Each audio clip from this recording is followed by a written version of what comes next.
அன்புகிட்ட ராஜேஸ்வரி சொல்றாங்க, ஒரு meeting arrange பண்ணுப்பா, எல்லா மீடியாக்காரங்களும் வரணும். நாம இந்த இடத்துல அவங்களுக்கு ஒரு எக்ஸ்பிளைன் கண்டிப்பா கொடுத்தாகணும். ஸோ நம்ம சோசியல் மீடியாவுக்குலாம் நம்ம ஒவ்வொருத்தவங்களுக்கு ஒரு பதில் சொல்ல முடியாது. அதனால இந்த மீட்டிங் அரேஞ்ச் பண்ணி நம்மளுடைய உள்ள நயங்களை நம்ம பேசிடுவோம் அப்படின்னு சொல்லிட்டு ஒரு மீட்டிங் அரேஞ்ச் பண்றாங்க. அந்த அரேஞ்ச்மெண்ட்ல பாத்தீங்கன்னா எல்லா மீடியாவும் வந்திருக்காங்க. அந்த இடத்துல நம்ம அன்பு சொல்றாப்ல, சார் எப்பயுமே எங்க கம்பெனி ரொம்ப குவாலிட்டியா இருக்கும். எங்க கிச்சனை பொறுத்த வரைக்கும் எந்த இடத்துலயுமே எந்த மாசு தூசி எதுவுமே இருக்காது. ஸோ கிட்டத்தட்ட நாங்க இத்தனை வருஷமா நாங்க பண்ணிட்டு இருக்கோம். எந்த கம்ப்ளைண்ட்டுமே வந்தது கிடையாது. ஆனா ரீசெண்டா இந்த மாதிரி ஒரு தப்பு நடந்திருக்குன்னா அது முழுக்க முழுக்க கவனக்குறைவினால வந்தது கிடையாது. யாரை திட்டமிட்டு எங்களுக்கு பின்னாடி ஒருத்தவங்க இதை அந்த மாதிரி பண்றாங்க. ஸோ அதுதான் உண்மை அப்படின்னு சொல்றாப்ல. சார் உங்களுக்கு பின்னாடி ஒருத்தவங்க பண்றாங்க அப்படின்னா அதை நீங்க வாட்ச் பண்ணணும்ல, ஏன்னா மக்களோட உயிரில் நீங்க விளையாடலாமா அப்படின்னு சொல்லி மீடியாவில் கேட்கறாங்க.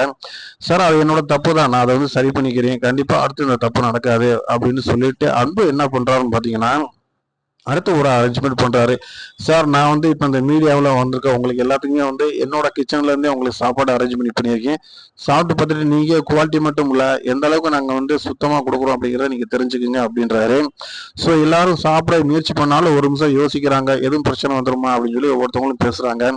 நீங்க இந்த தேக்கம் பண்றத பத்தி அவசியமே இல்லை, ஃபர்ஸ்ட் சாப்பாடை நான் சாப்பிடுறேன், அதுக்கப்புறம் நீங்க கண்டினியூ பண்ணுங்க அப்படின்னு சொல்லிட்டு அன்பு என்ன பண்றாருன்னு பாத்தீங்கன்னா சாப்பாடை எடுக்கிறாரு. எடுத்துட்டு ஓப்பன் பண்ணிட்டு சாப்பிட போறப்ப அதுல ஒரு கரப்பாம்பூச்சி இருக்கு. ஸோ மீடியா மொத்தமுமே ஷாக் ஆகிறாங்க. அது மட்டும் இல்ல ராஜேஸ்வரி மேல் கொண்டு எல்லாருமே ஷாக் ஆகி ரொம்ப திக்குன்னு முடிக்கிறாங்க. அன்புனால ஒண்ணுமே பண்ண முடியல, வசமா அப்படி சிக்கிட்டோமே, அது மீடியா முன்னாடி இந்த தப்பு நடந்திருக்கே, கண்டிப்பா இது எல்லா பக்கமுமே நியூஸா போயிருவேன். ஸோ நம்ம கம்பெனி இதோட அவ்வளவுதானே அப்படின்ற இடத்துக்கு அன்பு போயிறாரு. அவரால் ஒண்ணுமே பேச முடியல.